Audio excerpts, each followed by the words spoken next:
So in this video lecture series, we are going to discuss about the next part of ICH guideline, that is the module 2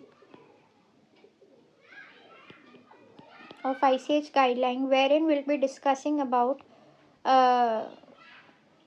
the M4S, that is safety guideline, non-clinical overview and summaries. तो हमने पिछली lecture series में पढ़ा था कि जो module 2 है that is basically what common technical document की समरीज। अगर आपको वो फिगर याद आ रहा हो जो हमने प्रीवियस वीडियो लेक्चर सीरीज में देखा था, जिसमें कि एक फिगरेटिक फॉर्म में कि module 1 was about a regional summary, regional part of the regional information was mentioned in module 1. Module 2 में आपकी समरीज थी, quality overall summary, non clinical overview, non clinical summary and clinical overview and clinical summary.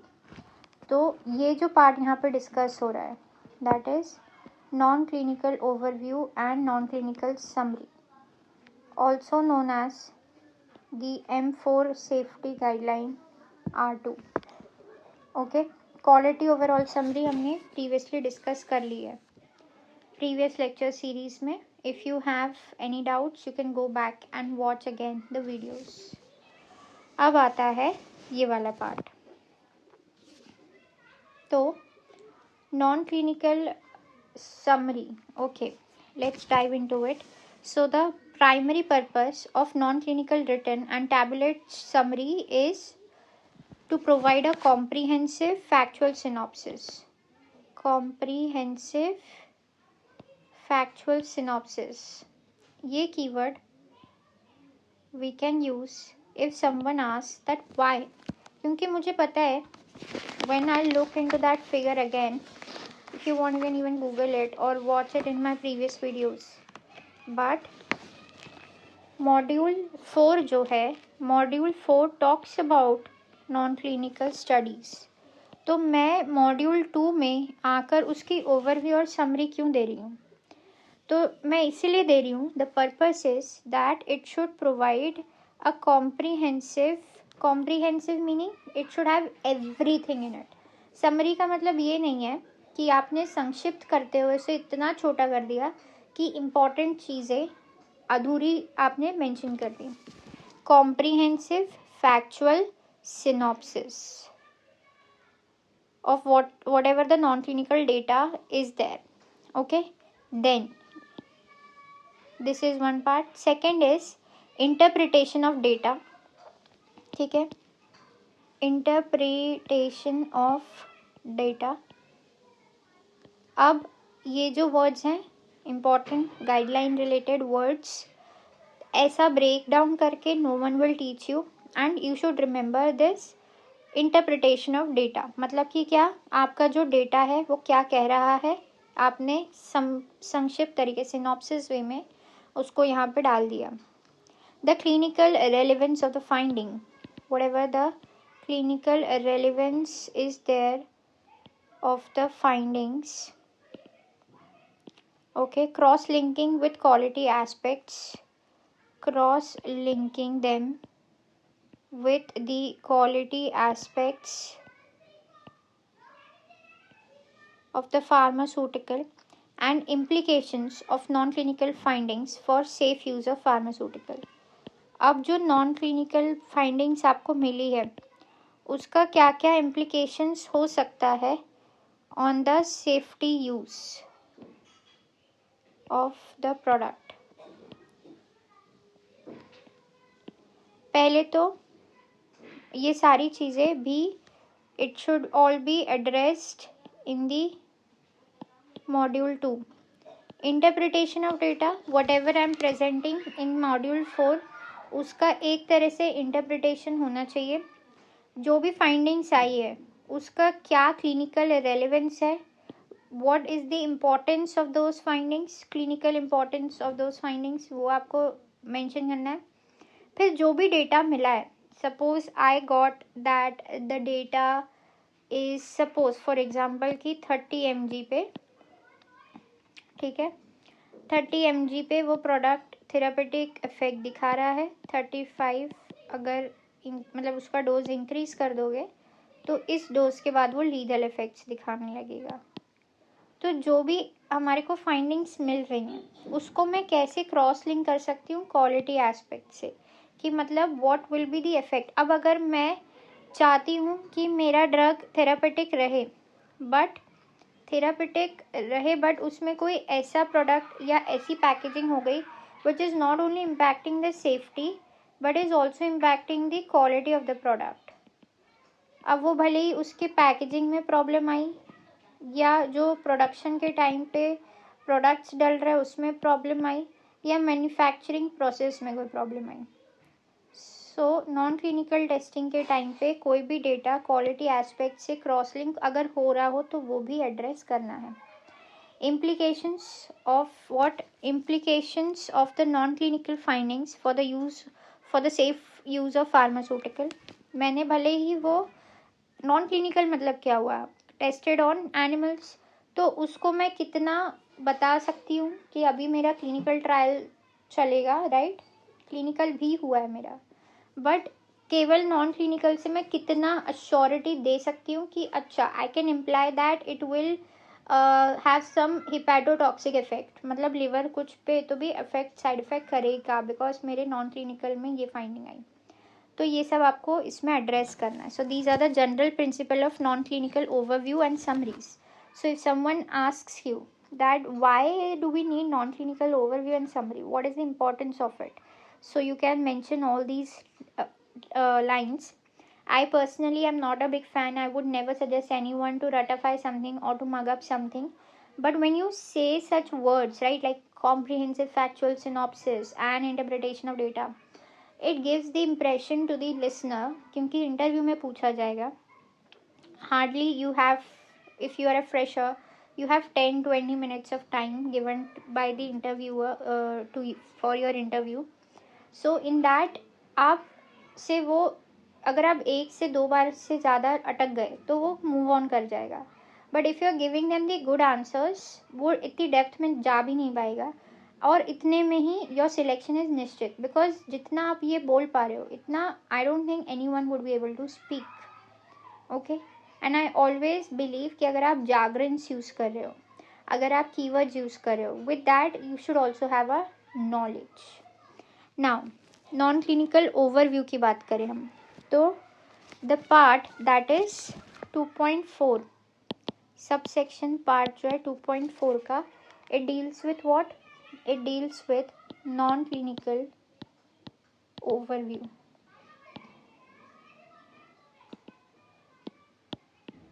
पहले आया common document CTD table of content, फिर CTD introduction. Quality overall summary was 2.3 was quality overall summary. अब non clinical overview इस क्या आएगा 2.4, इसमें देखते क्या है। So non clinical overview should provide an integrated overall analysis, again a good keyword, integrated overall analysis of the information in the CTD. In general, whatever non-clinical overview is, guideline says it should not exceed 30 pages. Generally, sometimes, like the meaning of guideline is that we are going to guide you, but not to this very specific points. We'll give you an outer guidelines. Based on it, you will have to make your own rules, but it should be correlated. Correlated with the guideline only. So here they have mentioned something that it should not exceed more than 30 pages. So it should be about 30 pages only, which is a very big thing. So it should give an integrated overall summary and it should not exceed 30 pages. अब हम इसके थोड़े general aspects पे आते हैं। So the non clinical overview presents an integrated critical assessment. यहाँ पे उन्होंने वर्ड यूज़ करा था एनालिसिस, अब वो यूज़ कर रहे हैं यहाँ पे another word that is assessment, which also you can use while you are telling someone about this guideline. तो नॉन क्लिनिकल ओवरव्यू क्या प्रेजेंट करता है? इंटीग्रेटेड और क्रिटिकल असेसमेंट. तो इंटीग्रेटेड तो है, क्रिटिकल मतलब क्या हुआ? Important assessment. तो ठीक है, ये तो मतलब जनरल लैंग्वेज होगी, बट किस चीज़ का? Important assessment of what? Of the pharmacologic, pharmacokinetic and toxicologic evaluation of the pharmaceutical. तो if someone asks me कि नॉन क्लिनिकल ओवरव्यू में प्रेजेंट क्या रहता है, मैं बोलूँगी कि it non clinical overview should have और is present, non clinical overview should present an integrated critical assessment of pharmacologic, pharmacokinetic and toxicologic data. Toxicologic evaluation of my pharmaceutical product. Where relevant guidelines on the conduct of studies exist, this should be taken into consideration and any deviation from these guidelines should be discussed and justified. Next point उन्होंने mention किया है कि हमारे पास relevant guidelines हैं कि how it should be conducted, how the this thing study should be conducted, उसके ऊपर हमारे पास गाइडलाइंस हैं. उसको हमें कंसिडरेशन में लेना चाहिए, हमें उसे फॉलो करना चाहिए, और कोई भी डिविएशन आए इन गाइडलाइंस में तो वो डिस्कस की जानी चाहिए और जस्टिफाई की जानी चाहिए. तो ये पॉइंट क्यों लिखा हुआ इन्होंने कि it should be discussed and it should be justified. The reason being कि आपने कोई प्रोसीजर परफॉर्म किया for this non clinical analysis. For example हम नॉन क्लिनिकल एनालिसिस ले रहे हैं और उसको obviously some part of it must be online and it is documented as well. अब आपके एसओपी से कोई भी पार्ट का डिविएशन आता है. डिविएशन मीन्स क्या होता है? डिविएशन आसान शब्दों में डिविएशन मीन्स क्या? डिविएट करना. जैसे मैं सीधा सीधा जा रही हूँ, ना हैव डिविएटेड माई पाथ, भटक गई रास्ता. या if there is a standard operating procedure, if it is not like followed and it consciously मतलब mistakenly or unmistakenly it is not followed, then what we say, a deviation occurred. I was asked to issue a paper and get it signed by my manager before writing on it, and I didn't do it. I forgot, made human error, so I deviated from my said procedure. So that is deviation. अब उसको discuss करना is important because you need to mention it, okay, because every entry of yours would be online. Whatever you do is documented ethically also, and as per guideline also you should mention whenever you are deviated or an incident take place or the said procedure is not followed. You have to discuss that point. Now why justified is written? Justified means, okay, we say we are humans and human errors are possible when you are working, especially when it is such like meticulous task. उसको justify करना क्यों important है? That मैंने किसी से कहा कि oh my god, I was making this sandwich and I made a mistake, and you have served that sandwich already to the customers or your friends or family. Now they'll be looking at you like this. Why? Because they are concerned, like what kind of damage or mistake you're talking about. Will that harm my health? Will that have an impact on my health or taste or anything? So similarly, when an auditor sees, when they come at your side for audit or this purpose, they see a deviation, they want to look what justification is given. Justification meaning कि आपका कोई भी set procedure नहीं follow हुआ, तो उसका आपके जो बैच मैन्युफैक्चरिंग बैच है उस पर क्या इम्पैक्ट आया क्वालिटी सेफ्टी एफिकेसी वाइज? क्या वो प्रोडक्ट अनसेफ हो गया? क्या वो प्रोडक्ट एफिकेशियस नहीं बचा? क्या वो प्रोडक्ट क्वालिटी प्रोडक्ट नहीं रहा? So you have to justify it. If it did not impact any of those things, you can say that it was just a documentational error. It has no direct impact on the product's quality, safety, or efficacy, and hence, after oral and written rectification, the person was told off, and then now we are saying, since it has no impact on the product directly, so we are saying that this particular mistake is justified. So that is why it needs to be justified.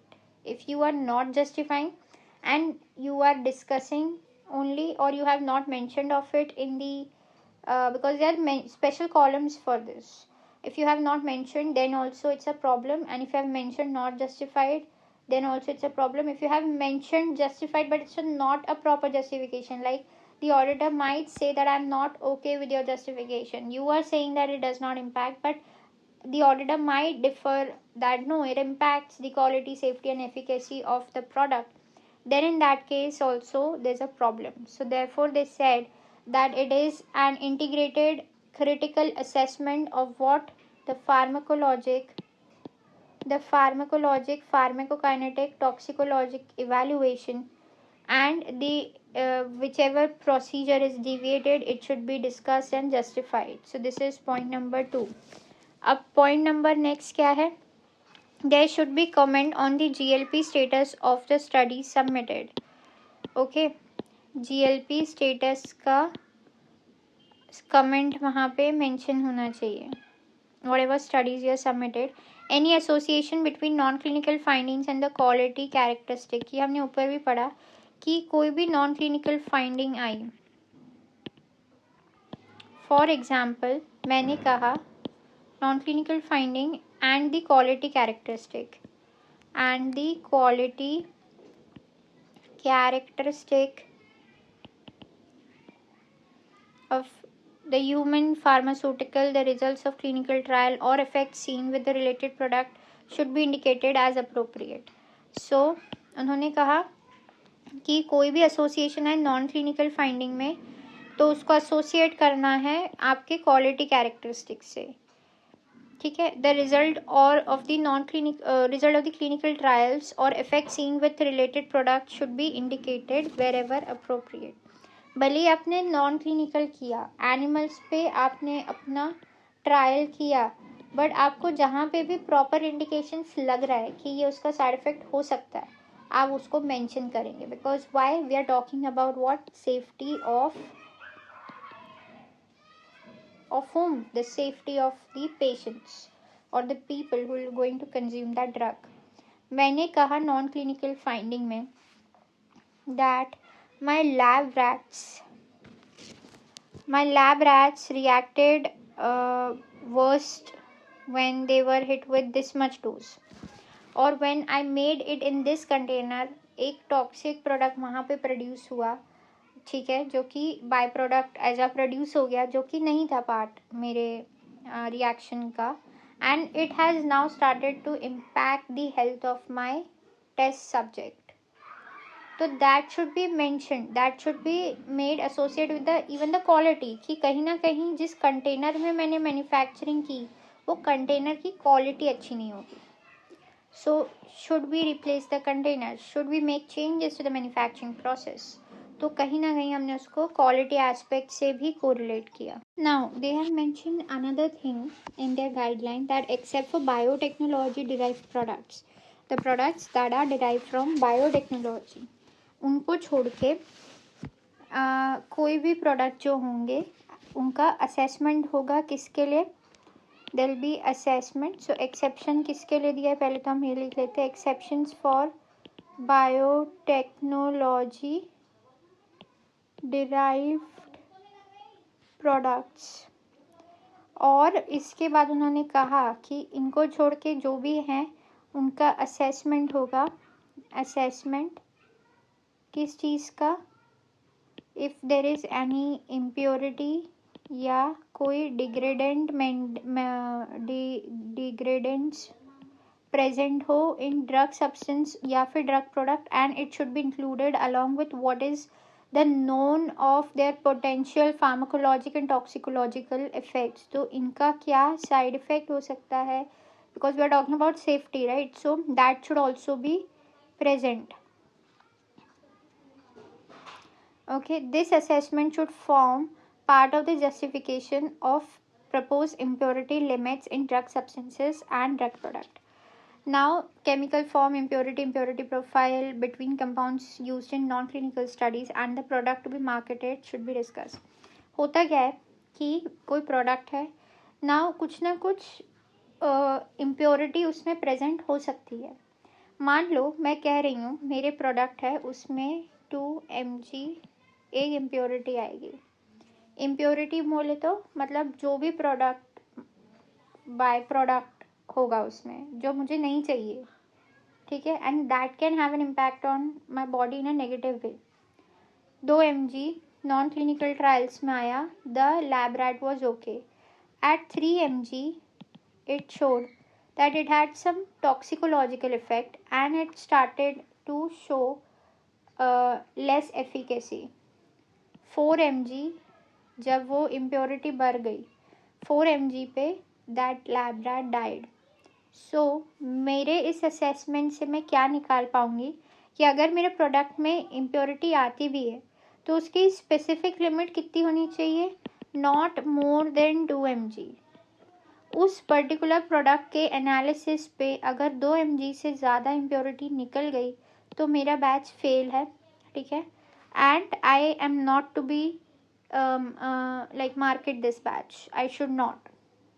But if it is less than 2 mg it's okay, because impurities रहेंगी, कुछ होती हैं, and QC part जब आता है, जब आपका drug finally market के लिए अप्रूवल मिल जाता है, even when it's approved and you are doing the lab test in QC for it to be marketed at a large scale, that time also impurity tests are also done to monitor the same thing. So they said कि biotechnological products को छोड़ के जो भी drug product या drug substance है उनको assess किया जाता है उनकी impurity या degradant के लिए, और देखा जाता है कि उसका कोई पोटेंशियल टॉक्सिकोलॉजिकल या फार्माकोलॉजिकल इफेक्ट तो नहीं है.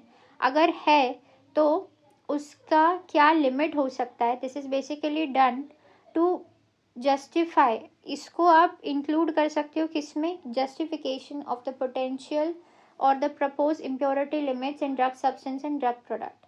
और इसको भी आप क्रॉस रेफरेंस कर सकते हो अपने क्वालिटी डॉक्यूमेंट से, ठीक है. Because if I am saying कि 4 mg ड्रग प्रोडक्ट में इम्प्योरिटी निकल रही, then it also means that कहीं ना कहीं मेरी क्वालिटी हार्म हुई है प्रोडक्ट की, right? Now the implications of any differences in the generality, chemical form, impurity profile between the compound used in non-clinical studies and the product to be marketed should be discussed if there is any differences. कि अभी जो आपने non clinical में use किया वो कोई और था और अब जब आप मार्केट करोगे तो वो कोई और रहेगा. ऐसा भी अगर कुछ आता है differences, that also have to mention. अब आता है, ये तो बात करी थी हमने एक्सेप्शन की, अब आता है कि if it is a biotechnologically derive product, comparability of the material used in non clinical studies, clinical studies and propose for marketing should be assessed. कि आपने नॉन क्लिनिकल में क्या मटेरियल्स यूज़ किए, क्लिनिकल में क्या यूज़ किए, and market करते time क्या यूज़ किए, असेस होगा. If a drug product includes a novel excipient, अगर कोई ऐसा नोवल एक्सिपिएंट है जो कि it has been used for the first time, उसका assessment of information regarding safety भी प्रोवाइड किया जाना चाहिए. ओके और इसके अलावा कोई भी रेलेवेंट साइंटिफिक लिटरेचर है और प्रॉपर्टीज़ है ऑफ द रिलेटेड प्रोडक्ट, उसको भी हमें मेंशन करना है. अगर if detailed references to publish scientific literature are to be use in place of studies conducted by applicant, they should be supported by an appropriate justification that reviews the design of the studies and any deviation from the available guidelines. अगर मान लो कि मेरे पास एक substance है, for example मैं use कर रही हूँ NaCl. अब मुझे एक एक एक्सिपिएंट उस सब का प्रोफाइल देना पड़ेगा. NaCl अगर मान लो इतना कॉमन है, उस पर हर ड्रग प्रोडक्ट ही अपना सेफ्टी प्रोफाइल देता है कि ओके दिस इज इट, और उसका कोई इम्पैक्ट नहीं रहता ये और वो। आपकी स्टडी भी मोर और लेस सिमिलर है, तो आप उसको डायरेक्टली रेफर कर सकते हो। Instead of you doing the whole study your self, you can refer the publish scientific article कि आपने ट्रायल नहीं कंडक्ट किया इस पर्टिकुलर चीज़ के लिए। I am just giving an example, ये बहुत छोटा सा एग्जाम्पल है, तो हम ये अपने सपोर्टिंग डॉक्यूमेंट्स लगा रहे हैं, ठीक है। Like for example,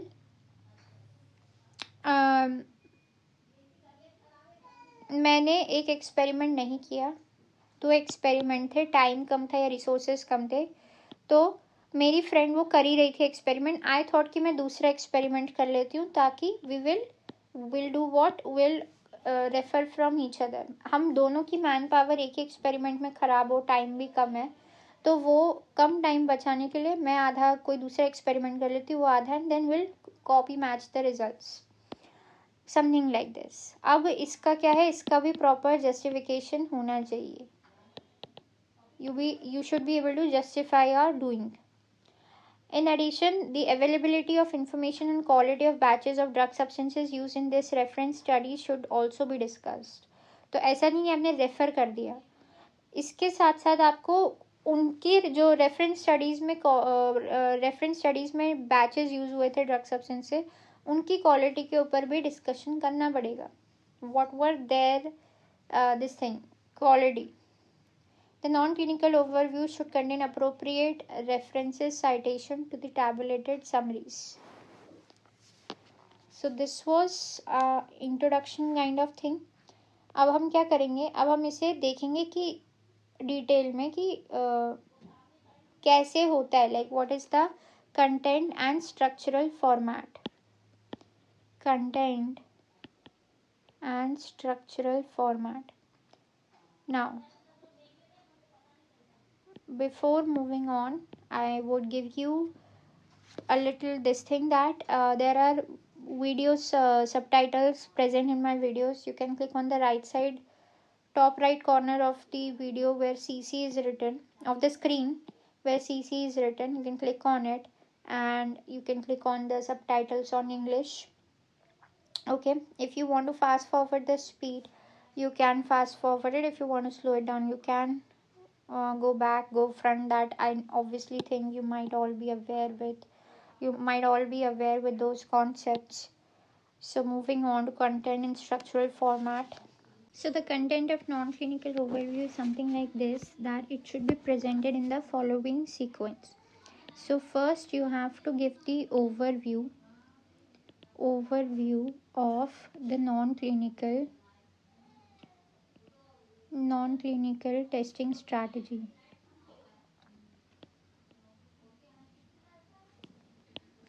Then we can write about the pharmacology, the pharmacokinetics, the toxicology, then the integrated overview